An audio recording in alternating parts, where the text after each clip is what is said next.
यहाँ तक कोई डाउट?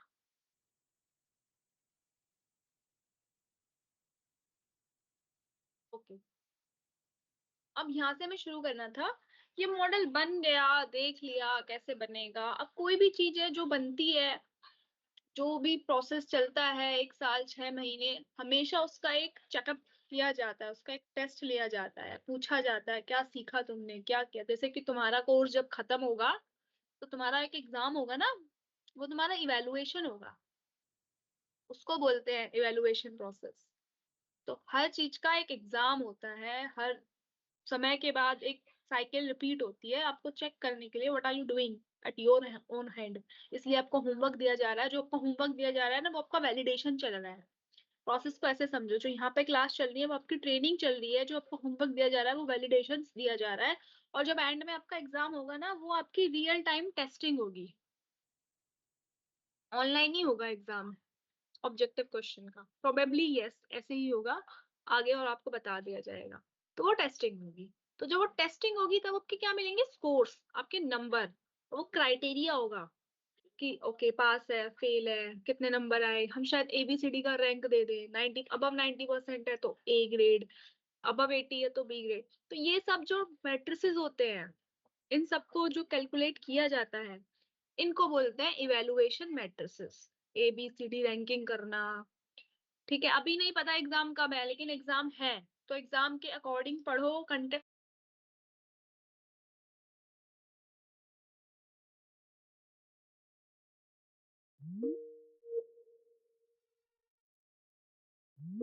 क्या बोलते हैं, इवैल्यूएशन प्रोसेस। इवैल्यूएट कैसे करेंगे, इवैल्यूएट करने के हमारे पास जो डेटा था जिसको हमने ट्रेन करा था 70% को, 30% को हमने वैलिडेशन में डाल दिया था।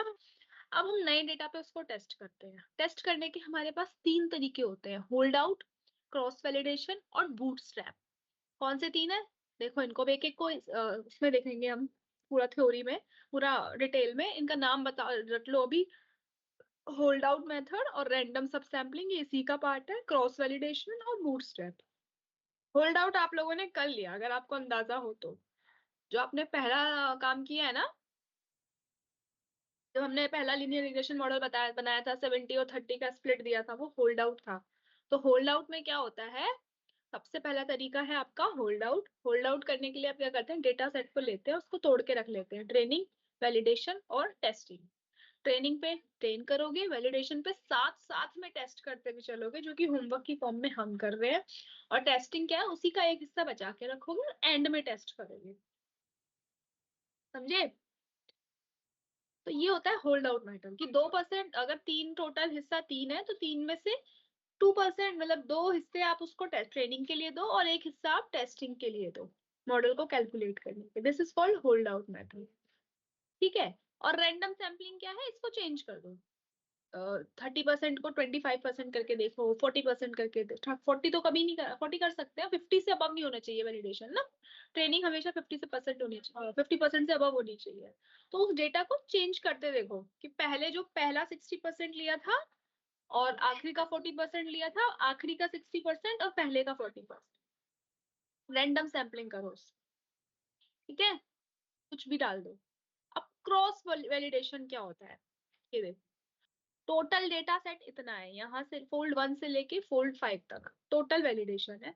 उसमें से पहले का आपने, मान लो ये टोटल 100% है, तो पहले का 20% रखा टेस्टिंग के लिए, बाकी का 80% रखा ट्रेनिंग, परसेंट रखा टेस्टिंग के लिए, बाकी 80% रखा ट्रेनिंग के लिए। ऐसे करके 5 अलग अलग फोल्ड बना दिए। और यूजुअली ये 10 होता है, 10 से ज्यादा भी ले सकते हो, 10 से कम भी ले सकते हो, लेकिन कॉमन प्रैक्टिस में ये नंबर 10 होता है। अगर मेरे पास 10,000 पॉइंट है तो एक बार टेस्ट 9,000 पे टेस्ट, फिर दूसरी बार पहले आखिरी के 9,000 टेस्ट, इस तरीके से फोल्ड बना लेते हैं। और लास्ट में क्या करते हैं, इससे क्या होगा, सारा का सारा डेटा उसके पास देखो ट्रेनिंग में चला गया, सारा का सारा डेटा उसके पास टेस्टिंग में चला गया। तो मॉडल ने बहुत अच्छी से सीख लिया। और लास्ट में उसका ले लेते हैं हम मीन, इन सबका मीन ले लेते हैं और मीन एक्यूरेसी बताते हैं। मैट्रिक जो एक्यूरेसी निकालेंगे ना, वो है। अभी होमवर्क करके रखो एंड बता, जब चाहिए होगा तो ले लेंगे, डे वाइज बस करते रहो। फोल्ड मतलब यही जो तोड़ रहे हो ना आप इसको, देखो फोल्ड 1, इसकी 5 तय कर देना बेसिकली। कितनी तय करी है इसकी? यहाँ पे 1 2 3 4 5, अगर 500 पॉइंट है तो 100 यहाँ पे 100 में तोड़ दिया उसको, 5 पॉइंट में तोड़ दिया। फिर ऐसे 5 में, तो ऐसे भी वो 5 में ही जाएगा ना, 5 स्प्लिट, 5 बार तोड़ देना डेटा को। और फिर यहाँ पे एक्यूरेसी निकाली, यहाँ पे इस पे मॉडल ट्रेन किया, इस पे मॉडल ट्रेन किया, इस पे मॉडल ट्रेन किया, इस पे मॉडल ट्रेन किया और इस पे मॉडल ट्रेन किया। जब सारे पे मॉडल ट्रेन किया तो फिर उसकी निकाली हमने एक्यूरेसी, एवरेज करके। कर सकते हैं कॉपी में ये क्वेश्चन, मुझे लगता है 5000 बार हो गया है। ये कॉपी में होमवर्क कर सकते हैं, कर सकते हैं। अच्छी हैंडराइटिंग में लिखना और उसको स्कैन कर लेना, बढ़िया सा पीडीएफ बना लेना। इसके बाद भी अगर ये डाउट रह जाता है तो यस, कॉपी में करो, वर्ड में करो, कहीं भी करो, बस हमारे पास पीडीएफ आएगा जब हम मांगेंगे। ठीक है, अच्छी सी ब्यूटीफुल राइटिंग में लिखना, अपना काम बढ़ा लोगे कॉपी में करना है तो, क्योंकि हैंड राइटिंग में कीड़े मकोड़े वाली कॉपी पर मत सबमिट कर देना। यहाँ तक कोई डाउट की फोल्ड में और होल्ड आउट में? It should be written good ना, अच्छी हैंड राइटिंग होगी ना तो देखने का मन करेगा, पढ़ने का मन करेगा, और अच्छी हैंड राइटिंग में अच्छा मार्क्स देने का भी मन करेगा।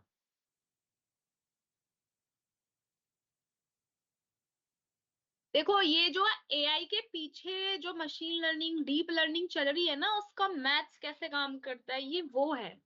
एआई का टूल आता है इन सबसे बन के, तो पहले नहीं सीखोगे और सीधा आगे पहुंच जाओगे तो नहीं होगा। These are the foundations.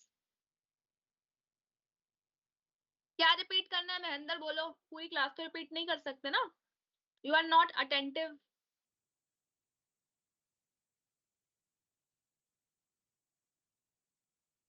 Cross validation जो टॉपिक पूछा जाया करे वो बोला वो। हाँ, हर दिन की अलग अलग पीडीएफ बनानी है, बाद में मर्ज भी हो जाती है वो, पर अभी हर दिन की अलग अलग बनानी है, हर दिन का अलग ही होमवर्क मिल रहा है ना। एक डेटा है, इसको 5 बार तोड़ दिया हमने, ऐसे 10 बार भी तोड़ सकते हैं, 3 बार भी, 2 बार भी, कितनी बार भी तोड़ सकते हैं। अगर 500 पॉइंट है तो पहले 100 पॉइंट को टेस्ट के लिए रखा और बाकी के 400 पॉइंट को ट्रेनिंग के लिए रखा। फिर अगली बार ऐसे तोड़ा कि इस सेकंड वाली पोजीशन पे जो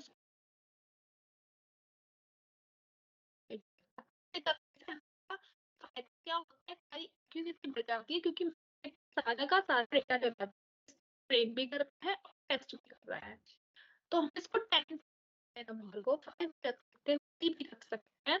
इट ऑलवेज ग्रेटर देन 2 से तो ज्यादा ही होगा ना, क्योंकि ट्रेन और टेस्ट, ट्रेन और टेस्ट।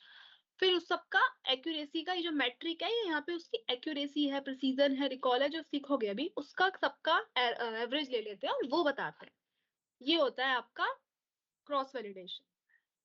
दूसरा होता है इसमें stratified cross validation. Stratified cross validation का मतलब ये है कि जैसे यहाँ पे देखो, इसमें आपके पास मेल के जो पॉइंट्स है वो ज्यादा है और फीमेल्स के जो पॉइंट है वो कम है।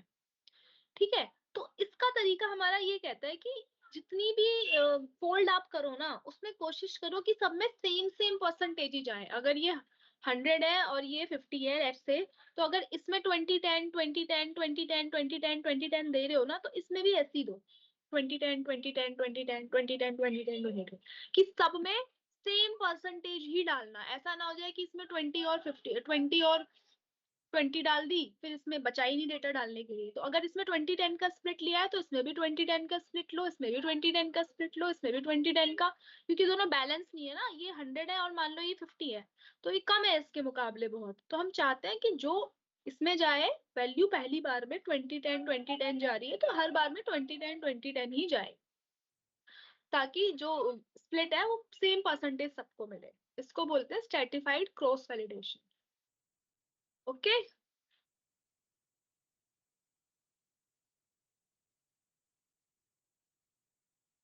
अभी होमवर्क की बात नहीं करते, अभी क्लास पे ध्यान दो जरा, क्लास कर लो पहले,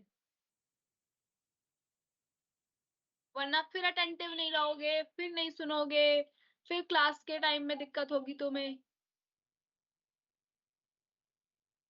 डेली का होमवर्क कर लो, शीट पे करना है शीट पे कर लो, वर्ड में करना है वर्ड में कर लो, कॉपी पे लिखना है कॉपी में लिख लो। अगर इकट्ठा लेना होगा ना तो इकट्ठी पीडीएफ एंड में बन जाएगी। अभी तुम्हें क्यों टेंशन हो रही है? अभी जस्ट हम 13 दिन पे आए हैं, अभी पहले 13 दिन का तो करके रखो। ये तो irrelevant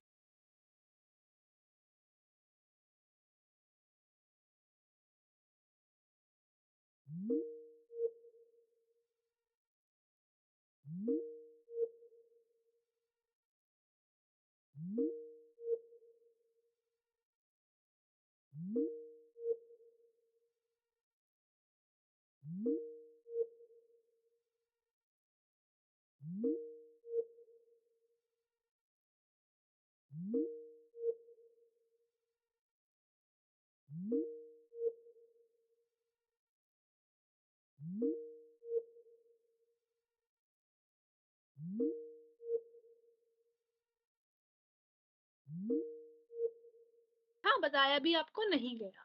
फॉल्स पॉजिटिव, इसको कोविड था, ठीक, इसको कोविड नहीं था लेकिन इसको बता दिया गया कि कोविड है, तो इसकी एंट्री स्टॉप कर दी गई।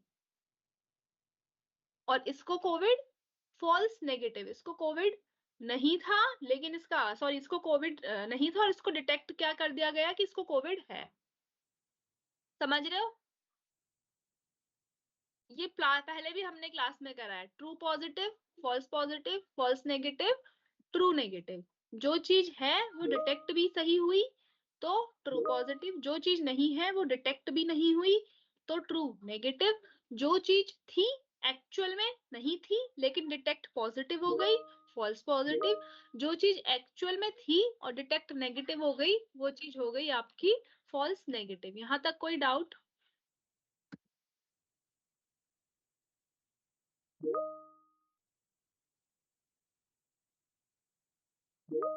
Yes we can use all models but वो लेटर ऑन है, वो आप करना, वो आपको कैपस्टोन प्रोजेक्ट दिया जाएगा।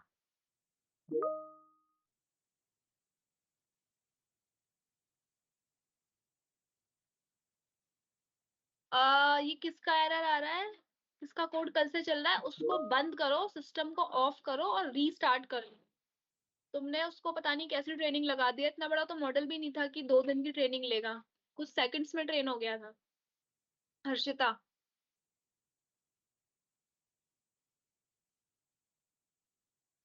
तो ट्रू पॉजिटिव ट्रू नेगेटिव में किसी को कोई डाउट? क्योंकि आगे की पूरी क्लास आज इसी पे घूमने वाली है। अब यहाँ तक आप 4 मैट्रिक्स पढ़ोगे, accuracy, precision, recall, F1 score, तो वो इसी पे चलेगा। ट्रू पॉजिटिव क्या है, एक्चुअल में पॉजिटिव था, मॉडल ने बताया भी पॉजिटिव।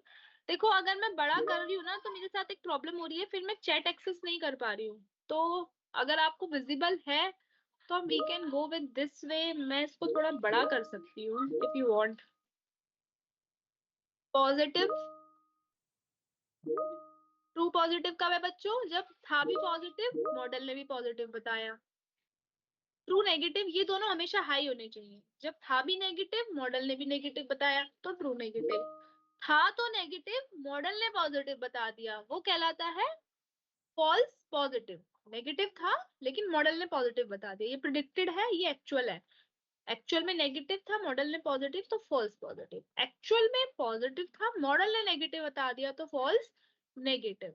ठीक है, ये 4 जो नंबर है, 4 जो टर्म है बड़ी इंपॉर्टेंट है आज की क्लास के लिए भी और आगे आने वाली हर क्लास के लिए। तो अब इनसे जो बन के आती है पहली मैट्रिक्स जिसपे हम कैलकुलेट करते हैं अपने मॉडल को, वो होती है एक्यूरेसी। ठीक है, पहली मैट्रिक्स क्या बन के आती है, एक्यूरेसी, और उसको बोलते हैं, उसको कैसे, उससे क्या फॉर्मूला बनता है उसका कि टोटल कितनी सही प्रिडिक्शंस हुई, total correct prediction divided by total number of prediction. Total तो ये सारी होंगी ना चारों, तो TP plus FP plus FN plus TM, इसमें से सही कितनी है, सिर्फ ट्रू वाली, true positive plus true negative. तो ट्रू ऊपर और सारी नीचे, वो कौन सी मैट्रिक्स बन के आती है, वो होती है सबसे पहली मैट्रिक्स एक्यूरेसी।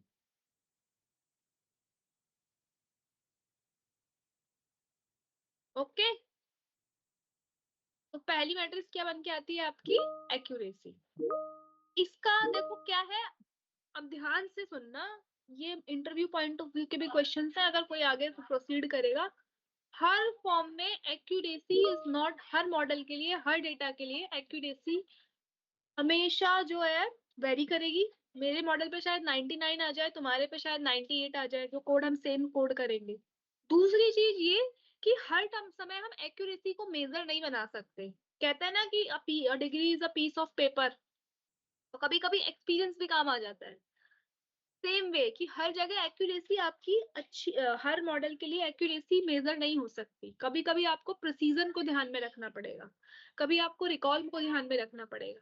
तो एक्यूरेसी एक मैट्रिक तो है, लेकिन हर बार इसको, अगर मैंने कहा ना मेरी 99% आ गई, मेरी तो 99% आ गई मेरे डेटा पे, लेकिन सेम प्रॉब्लम पे तुम्हारी 50% आ गई, समझ रहे हो? तो उस समय पे accuracy is not considerable metric. उस केस में हमें प्रिसीजन और रिकॉल देखने पड़ेंगे।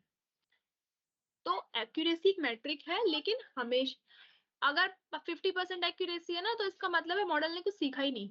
सुनो, मॉडल को सीखने के लिए अबव 70% मैट्रिक्स होनी चाहिए, वो फेल मॉडल है। इसका यूज ये है कि मॉडल जब बनाओगे तो टेस्ट तो करोगे ना, और टेस्ट करने के लिए जो तरीका है वो एक्यूरेसी है। मेरा कहने का मतलब यहाँ पे ये है कि एक्यूरेसी हमेशा एक मैट्रिक नहीं मानी जाएगी। इट कैन बी डिफर, कभी हमेशा एक्यूरेसी कंसिडर नहीं किया जाएगा। कैलकुलेट हमेशा करेंगे, लेकिन वो एक मेजर नहीं होगा मॉडल को मार्केट में लॉन्च करने का। It could be one of the important expect, but नहीं, क्योंकि ये तो प्रिडिक्शंस है। प्रिडिक्शंस ट्रू कितनी हुई? मान लो प्रिडिक्शंस ट्रू कम हुई, इस केस में प्रिडिक्शन 1000 पॉइंट थे और सिर्फ ट्रू वैल्यू 100 आई, बाकी की गलत आ गई, तो बहुत कम एक्यूरेसी हो गई, तो उस समय पे नहीं चल सकते हम। तो एक्यूरेसी क्या है? अब तुम इसकी कैलकुलेट करके बताओ कि let's consider there are 50,000 passenger travel करते हैं एक एवरेजली, और जिसमें से कि 10 को कोविड है positive, 10 are COVID positive, actual में 10 कोविड पॉजिटिव है। तो ट्रू पॉजिटिव कितना हुआ है यहाँ पे?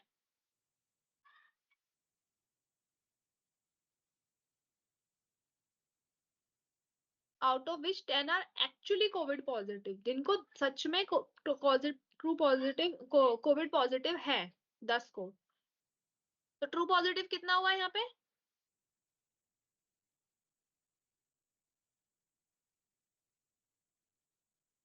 हमारा टास्क समझो बच्चों, ढंग से देखो, टास्क समझो कि 50,000 पैसेंजर हैं जो कि ट्रेवल करते हैं, जिसमें से 10 को कोविड है, कोविड पॉजिटिव है। तो ट्रू पॉजिटिव कौन सी क्लास होगी? इससे इस समय पे हमें एक्यूरेसी बढ़ाने के लिए क्या चीज हमारे को कंसीडर करते हुए चलनी है? यही मैं आपको बता रही थी, इस समय पे एक्यूरेसी बढ़ाने के लिए हमें ट्रू नेगेटिव को देखना है कि हमारे पास ट्रू नेगेटिव ज्यादा है ना, तो हमारा मैट्रिक्स उस समय पे ट्रू पॉजिटिव नहीं होना चाहिए, हमारा ध्यान उस समय पे ट्रू नेगेटिव होना चाहिए। मॉडल के अकॉर्डिंग, प्रॉब्लम के अकॉर्डिंग मैट्रिक चेंज हो जाएगी।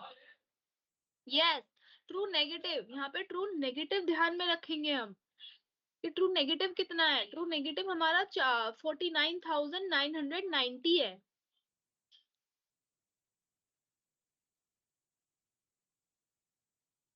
समझे? उस समय पे हमारी जो नेगेटिव वाली वैल्यू ज्यादा है ना, जो कि ज्यादा होनी भी चाहिए।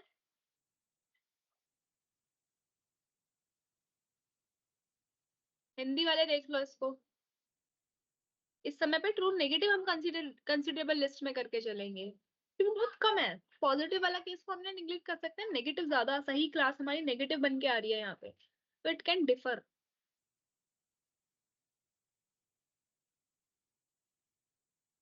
ठीक, अगला है और इसको बोलते हैं दूसरा सेंसिटिविटी, और इसका तीसरा नाम है ट्रू पॉजिटिव रेट। तीनों नाम है इसके, रिकॉल, सेंसिटिविटी और ट्रू पॉजिटिव रेट। रिकॉल क्या होता है कि कितनी सही प्रिडिक्शंस आई टोटल सही में से। देखो एफ एन क्या थे एक्चुअल में, बताओ एफ एन क्या है? पॉजिटिव, लेकिन मॉडल उनको नेगेटिव प्रिडिक्ट कर रहा है, तो एफ एन क्या होने चाहिए थे? पॉजिटिव होने चाहिए थे। और ये क्या है? कितने सही प्रिडिक्ट हुए टोटल सही में से। टोटल सही, एफ एन भी तो टोटल सही थे ना। एफ एन किस में जाने चाहिए थे? ट्रू पॉजिटिव में, लेकिन नहीं गए, गलत प्रिडिक्ट हो गए पॉजिटिव क्लास में। तो टोटल पॉजिटिव क्लासेस में से कितनी सही प्रिडिक्ट होके आई, वो रिकॉल है, इसलिए इसको बोलते हैं सेंसिटिविटी। यहाँ पे थोड़ा सा कंफ्यूजन है, थोड़ा सा दिमाग ध्यान से सुनो। FN क्या है, सेंसिटिविटी इसको बोलते भी इसीलिए है कि FN वो है जो एक्चुअल में पॉजिटिव था, लेकिन मॉडल उसको नेगेटिव बना देता है। तो FN पॉजिटिव होना चाहिए था ना, तो ये टोटल पॉजिटिव लोग थे। FN और TP ये दोनों एक्चुअल पॉजिटिव थे, और जो मॉडल ने सिर्फ और सिर्फ पॉजिटिव बताए वो TP बताए। तो रिकॉल किसका है, gives fraction you correctly identified as positive out of all positive. सारे पॉजिटिव में से जो सही पॉजिटिव आए हैं वो FN बताता है। वो हमें किसको कितना डेविएट हो गया, क्योंकि FN एक्चुअल में पॉजिटिव था।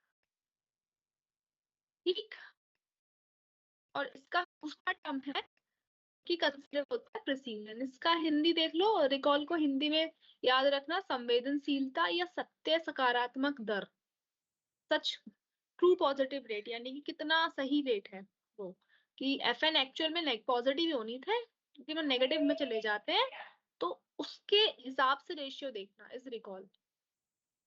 अब प्रिसीजन देखो, प्रिसीजन हुआ है कि जितने मॉडल ने प्रिडिक्ट बना दिए, जितने मॉडल ने पॉजिटिव कर दिए, एक्चुअली में FP क्या थे, नेगेटिव, लेकिन मॉडल उनको क्या बना देता है, पॉजिटिव। तो जितने मॉडल ने पॉजिटिव बनाए हैं उसमें से कितने सही पॉजिटिव हैं, वो प्रिसीजन है। मुझे रिकॉल और प्रिसीजन बताओ, क्लियर हुआ या नहीं हुआ, थोड़ा सा कंफ्यूजिंग है।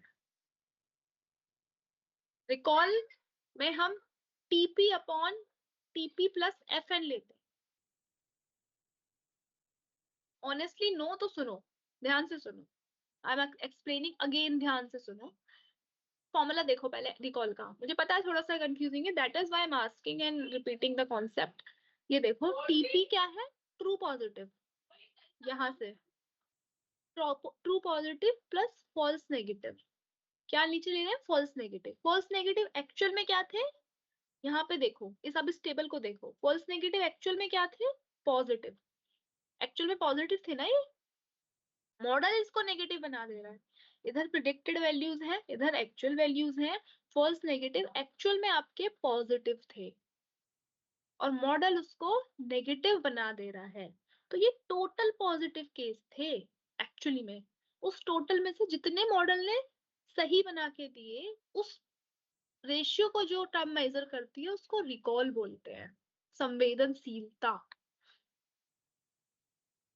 हिंदी में संवेदनशीलता। रिकॉल क्लियर हुआ कि FN एक्चुअली में पॉजिटिव थे, लेकिन मॉडल उनको नेगेटिव ले जा रहा है, तो वो है तो पॉजिटिव। तो टोटल सही में से जितने सही मॉडल ने बताए वो रिकॉल। रिकॉल क्लियर, ठीक है।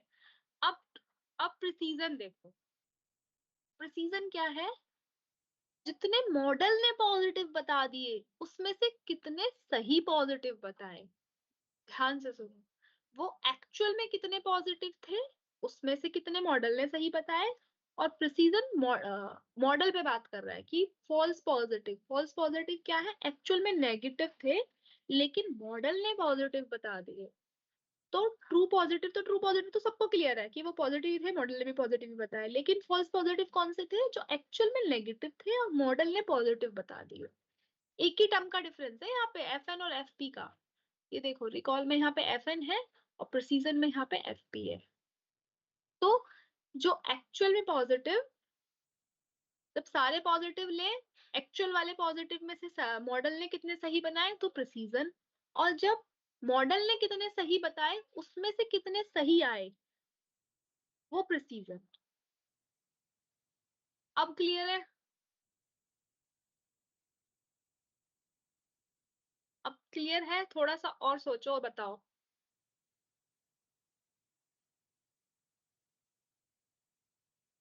बहुत इंपॉर्टेंट है, बहुत इंपॉर्टेंट, अगर कहीं भी इंटरव्यू देने जाओगे ना बिगनर लेवल पे, बहुत ज्यादा इंपॉर्टेंट है।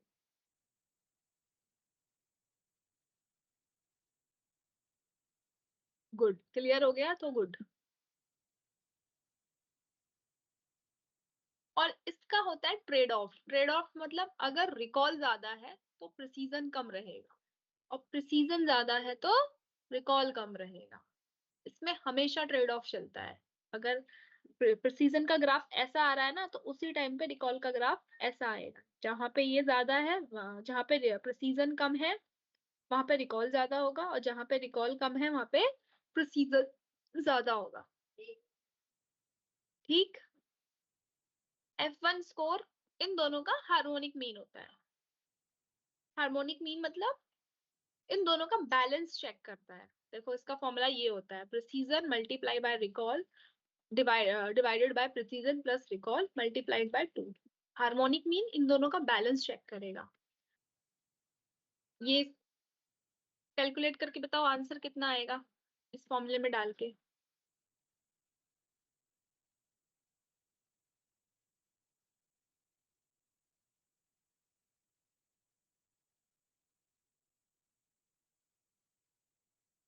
आंसर यहाँ पे है भी, मैं इसको छुपा देती हूँ फिर तुम लोग बताना।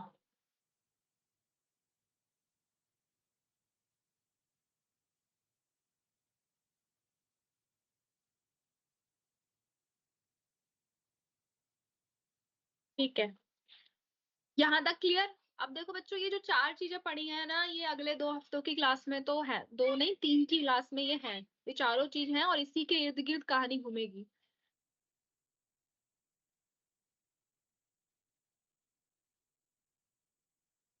0.67 आंसर आएगा। अगली मैट्रिक्स होती है ROC। ROC receiver operating characteristic curve. क्या बोलते हैं इसको? ROC curve, receiver operator characteristic. Receiver operating characteristic curve. ये क्या है? ये ट्रू पॉजिटिव और फॉल्स पॉजिटिव के बीच का आपको ग्राफ देता है बना के। ट्रू पॉजिटिव रेट और false positive. True positive rate बताओ क्या था, किसका नाम था दूसरा? ट्रू पॉजिटिव रेट दूसरा नाम किसका था? क्या समझ में नहीं आ रहा? अनवेरिफाइड कौन है ये? क्या समझ में नहीं आ रहा बोलो? एक्यूरेसी का नाम नहीं है बेटा, गलत बता रहे हो। अभी भी रिकॉल का नाम है, यस। ट्रू पॉजिटिव रेट दूसरा नाम रिकॉल का होता है, TP upon TP plus FN। और फॉल्स पॉजिटिव रेट, कितने फॉल्स आए टोटल नेगेटिव में से, कितने फॉल्स पॉजिटिव आए टोटल नेगेटिव। इन दोनों के बीच का ग्राफ एफ पे और वाई एक्सिस पे आप टीपीआर देते हैं। इन दोनों के बीच ग्राफ क्या आता है उसको बोलते हैं रिसीव ऑपरेटर। और इस कर्व से ही आपके मॉडल की क्लासिफिकेशन परफॉर्मेंस दिखाता है। इसके नीचे जितना ज्यादा एरिया होगा, इस कर्व के अंदर जितना ज्यादा एरिया होगा, यानी कि जितना ज्यादा कवर कर रहा होगा इस ग्राफ के अंदर, उतना ज्यादा अच्छा आपका मॉडल होगा, उतना ज्यादा अच्छा आपका model. Like this, false positive जितना ज्यादा इसके अंदर का एरिया होगा ना, 0 से 1 के बीच इसकी वैल्यू होती है। अगर 0% है तो बिल्कुल बेकार मॉडल है, 1 है तो आइडियल मॉडल है। तो हमारा एरिया जितना ज्यादा इसके अंदर आ रहा होगा उतना बेटर हमारा मॉडल होगा। और हम चाहते हैं कि अबव 90% तो हमेशा आए ही आए। That is area under ROC, AUC बोलते हैं इसको। ठीक है, कर्व। यहाँ तक कोई दिक्कत?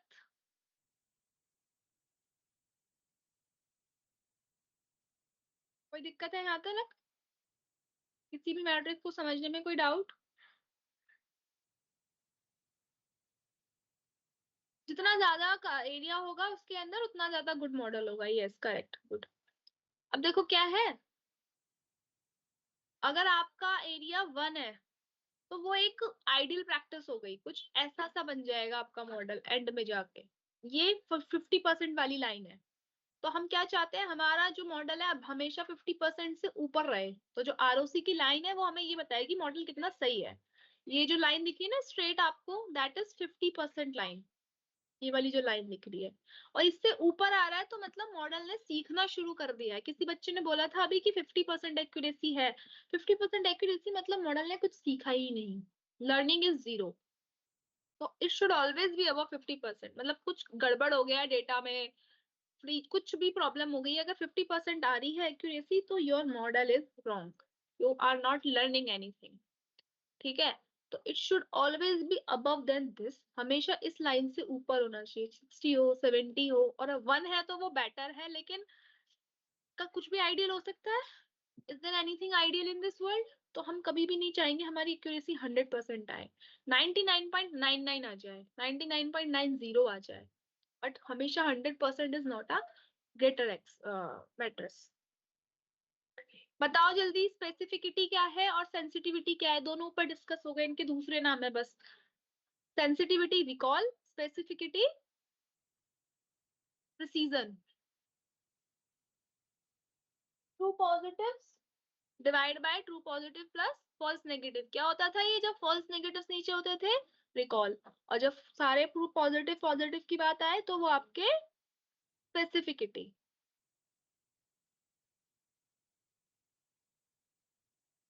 ठीक है, क्लियर है यहाँ तक? ये सब आप कैलकुलेट करोगे अभी मॉडल में, आज वाले में नहीं करोगे, अगले वाले में करोगे। फिर एरर निकालते हैं हम। इसका एरर रेट होता है 1 - एक्यूरेसी।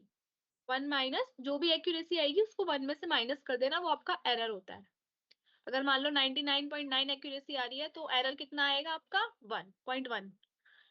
75% एक्यूरेसी आ रही है तो एरर कितना आएगा आपका? 25। तो 1 - एक्यूरेसी इज ऑलवेज एरर। इसको ऐसे भी डिफाइन कर सकते हैं इस फॉर्मूले से, क्योंकि एक्यूरेसी का फॉर्मूला क्या था हमारा? ऊपर TP upon TP plus TN था, तो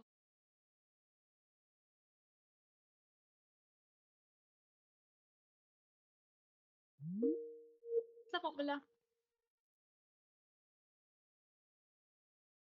कोई डाउट है यहाँ तक?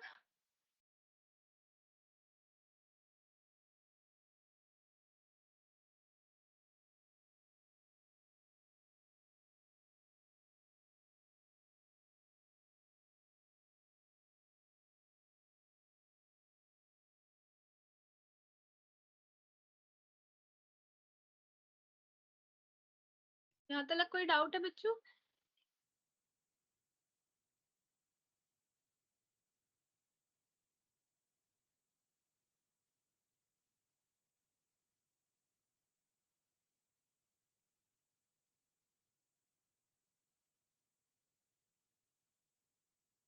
ठीक है, चैलेंजेस क्या है? डेटा की लेबलिंग, डेटा लेबल करने में टाइम जाता है हमारा। अगर हमारे पास रो डेटा है, रो डेटा मतलब जो हम नेचर से कलेक्ट कर रहे हैं, यस और नो के ही सैंपल है, तो वो यस और नो हमें बनाने पड़ते हैं, एक्सेल तक हमें इतना काम करना पड़ता है, तो वहां हमारा टाइम जाता जाता है।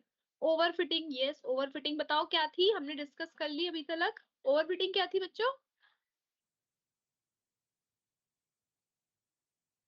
एरर का फॉर्मूला 1 - एक्यूरेसी, और दूसरा फॉर्मूला ये रहा, तो देख लो जिसको एरर का फॉर्मूला चाहिए ना, this is the second formula.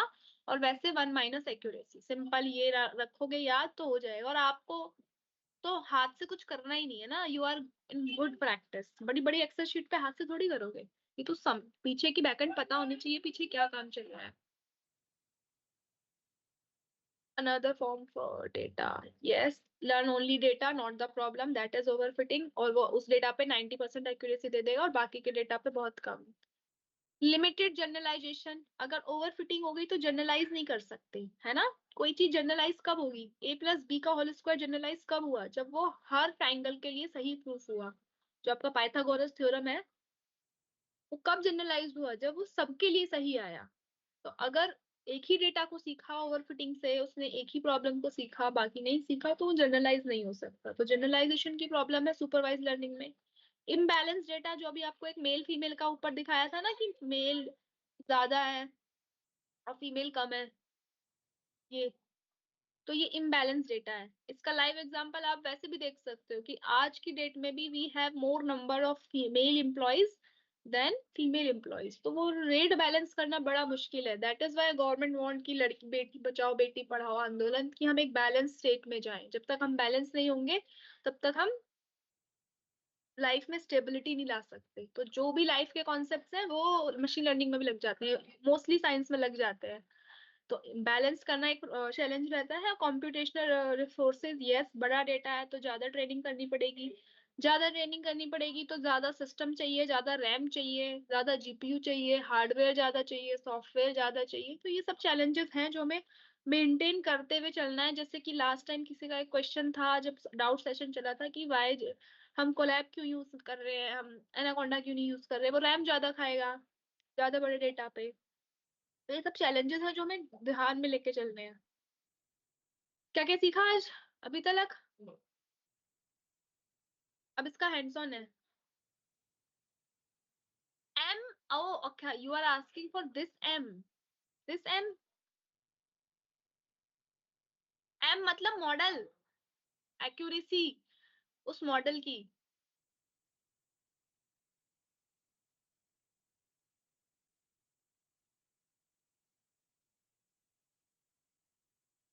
हमारे पास एक हैंड्स ऑन है with that will take 20 minutes, और उसके बाद केएनएन है, और केएनएन का हैंड्स ऑन सैटरडे है। नेक्स्ट क्लास में, नेक्स्ट क्लास सैटरडे पढ़ रही है ना हमारी, तो उसका हैंड्स ऑन नेक्स्ट डे है। आज लॉजिस्टिक रिग्रेशन का हैंड्स ऑन है। तो मुझे बताओ, ब्रेक अभी लोगे या हैंड्स ऑन करके ले लें? हैंड्स ऑन करके ले लेते हैं, क्योंकि ब्रेक में फिर तुम्हारे जो क्वेश्चंस होंगे वो डाल देना, मैं आते ही एड्रेस करूंगी और अगला एल्गोरिथम स्टडी करेंगे। ब्रेक नहीं दे सकते, अभी तो शुरू ही किया है, लास्ट क्लास ही पढ़ रहे थे। हाँ, इतने में शीट दे रही हूँ, शीट डाउनलोड कर लो, क्योंकि तुम फिर ब्रेक मांगोगे, मुझे पता है। डेटा सेट है। कंक्लूजन हमने क्या क्या सीखे आज? बाइनरी क्लासिफिकेशन क्या है?